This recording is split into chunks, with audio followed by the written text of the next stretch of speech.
Hello and welcome to this edition of News Notes. I'm your host Sumit Pandey on 5wh.com, which is a multilingual e-commerce platform for professional journalists to sell their ready-to-use products, services, and creativity to news media outlets. Today, we are being joined in by Andy Tarnoff, founder of OnMilwaukee, which is a digital publication providing news, views, and everything that's happening in and around Milwaukee on the shores of Lake Michigan in the United States. Andy launched on Milwaukee two and a half decades back and has tried to build this brand around the mission statement to grow communities and businesses through engaging digital media. Thank you very much, Andy, for joining us for this conversation. It's nice to see you again. Yeah, yeah. Andy, so your company, by that, benchmark is older than Facebook and Twitter, I would say, isn't it? And Yeah, we launched before Google, actually. yeah. So, uh, uh, when you look back in retrospect, what really prompted you to start this project when probably legacy media still had its, control over communication in the US and the world over, I would say.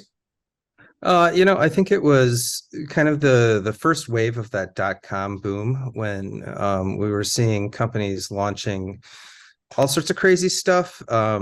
But what we hadn't yet seen is digital media really take charge. And as someone who lived 800 miles away from most of my friends from college, when I wanted to talk to them about Milwaukee, my only options back then were to mail them a newspaper. And I thought, that can't work. That can't work long term. And I knew enough about journalism and kind of early web design and hyper local content that I thought it was an opportunity with a low barrier to entry. And little did I know we would still be here 25 years later, but also grow to something much bigger than you could have ever seen in print. The economies of scale of the entire world in the internet is a lot more than you can distribute through a printing press. So, what have been your experiences, last two and a half decades? There must have been ups and downs. Digital, the first in digital boom, which happened in, say, 20, 25 years back, it did not really succeed, And going Right. hyper local in that sense, what have been the lessons learned in the last two and a half decades? Yeah, I think that one of the things that we thought about early on was not trying to be a dot-com business so much as be a real business that existed online. So I remember when we met our investors for the first time, everyone asked if we were going to put pinball machines and video games and throw, great parties with champagne and do what everyone else was doing in the dot-com world when they found their investment. But we buckled down and we ran this thing like a brick and mortar business. So the biggest challenge, I think, was the education side of things. The first couple of years we were maybe even the first 10 years, we were having meetings with potential clients who would tell us that they thought the internet was just a fad and that, was going to come and go. So we had to kind of wait it out a little bit. Milwaukee is a somewhat conservative city, not politically so much, but in terms of embracing new things. And it took a while to really get ingrained in the community's belief that this was a viable news source. And it was also expensive. I mean, even though we had great journalists on our own, we also had to take people from other some older sources and more established sources to make our readers and our advertisers believe that we were for real and we were here to stay. Um, Tell us something about the revenue models that you've experimented with, because the last conversation which I had with you was that, to engage the communities, you have to, innovate in terms of your revenue models. I mean, the revenue model which might work for the New York Times or big publications, and Yeah. in internet wherein, the leaders generally tend to take everything. I mean, they get a larger share from that pie. for hyperlocal publishers, I think you really have to be very innovative That's in getting yeah, done. that's an excellent point. I mean, our very first business model in 1998 was to create somewhat of a city guide or like a yellow pages, where we would be charging businesses to be part of our city guide. And the problem with that was that you can't have a very comprehensive city guide if you only include the people who pay a fee for it. So our next pivot was to straight up advertising, like the banner ads that you still see all over the place, and go with this kind of CPM model. Then that changed into uh, programmatic advertising, Okay. which was great, but it's very commoditized. So even though we were very good at it, and we were on the leading edge of that, gradually every other publication, newspaper, TV station, radio station, ad agency, they all realized they could do it too, and that drove the price down. So around that time, we had to look into diversifying our revenue, and for a while that meant consulting and web development and hosting, and I mean, you name it. We've refined that in the last few years since the pandemic started, actually, into a more holistic mix of different self-sustainable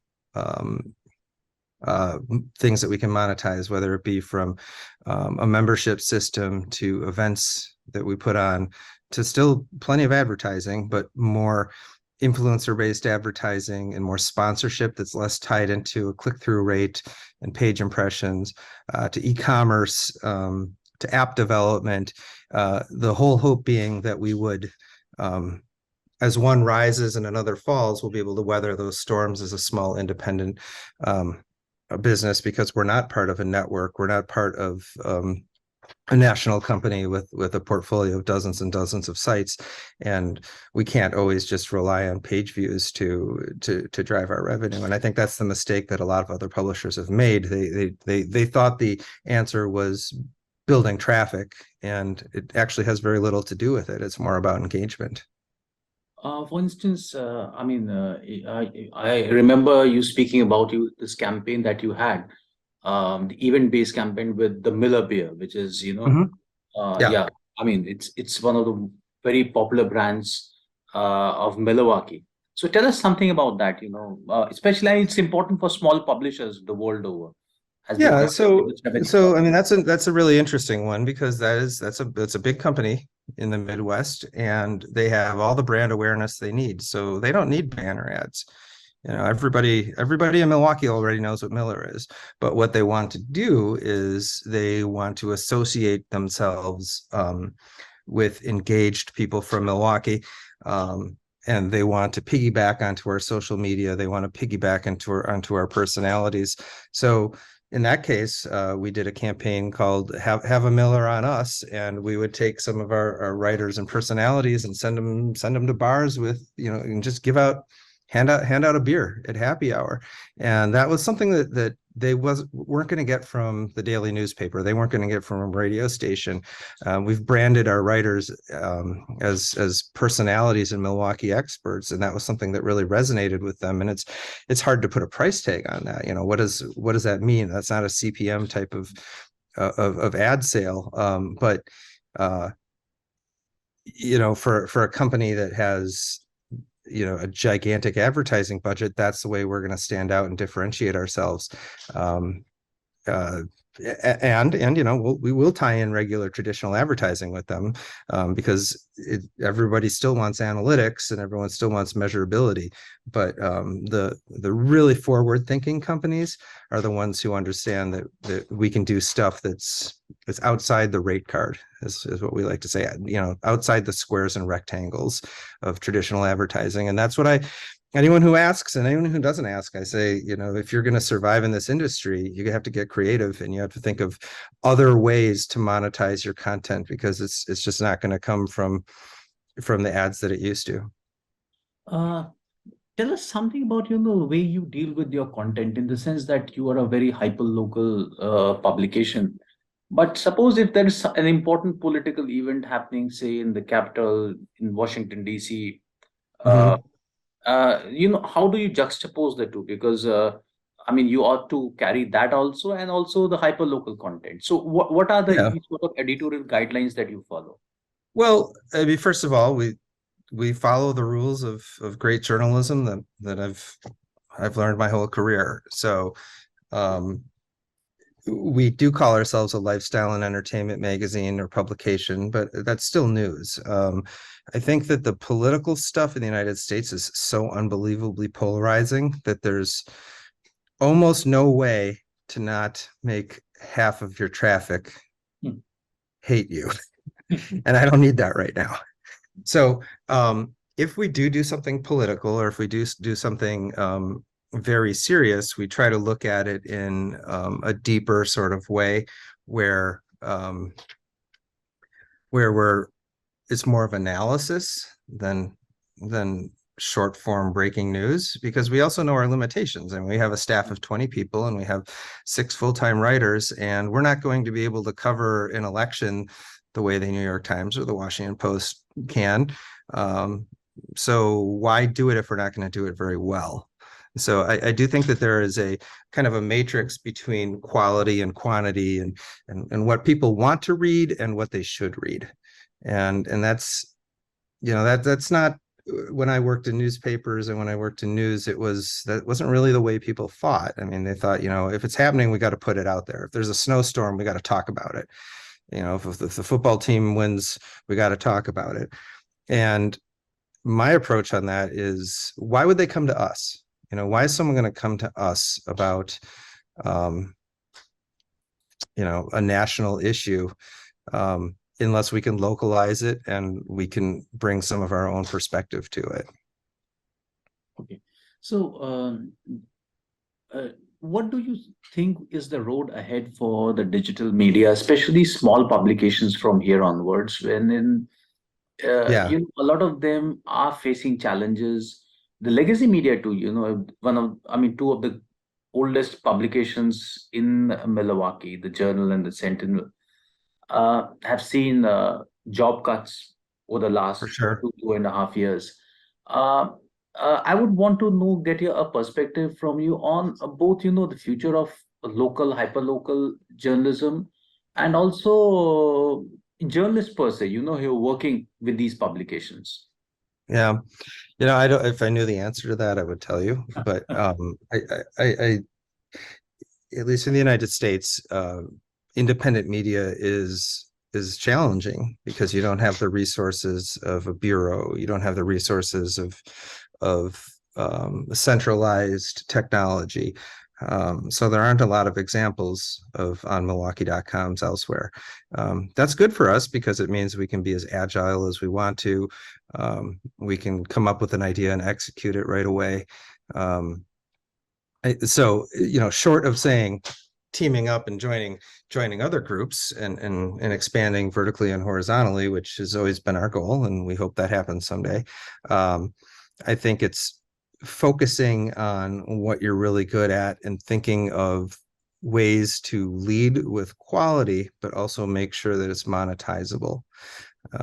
Because the best content in the world, if people aren't getting paid and it's not getting read, Yeah. it just falls by the wayside. So sometimes I tell our writers, and now I'm answering this from a journalist perspective, sometimes I tell our writers is it's not always about what you want to write. It's about what gets the most traction. And even if it's something that you don't want to write, but it does build that audience and build that engagement, that gives you the freedom to then write about the stuff you do want to write about later on, and be willing to embrace new technology. So when I started, or when we started talking to our writers about doing more video, whether it be Facebook Live or Instagram Reels or YouTube videos, and the pushback was always, well, I'm a writer, I'm not a video person, or I'm a writer, I'm not a photographer. It's like, you know, let's figure it out here. Let's, because the answer is, or the alternative is, if you can't do it, I got to go find someone else who can. I can't just go add on new videographers and new photographers. Like, let's all use the technology and the artistic ability that we have to to cut out those layers of bureaucracy, which is what I think are holding back a lot of legacy media. You know,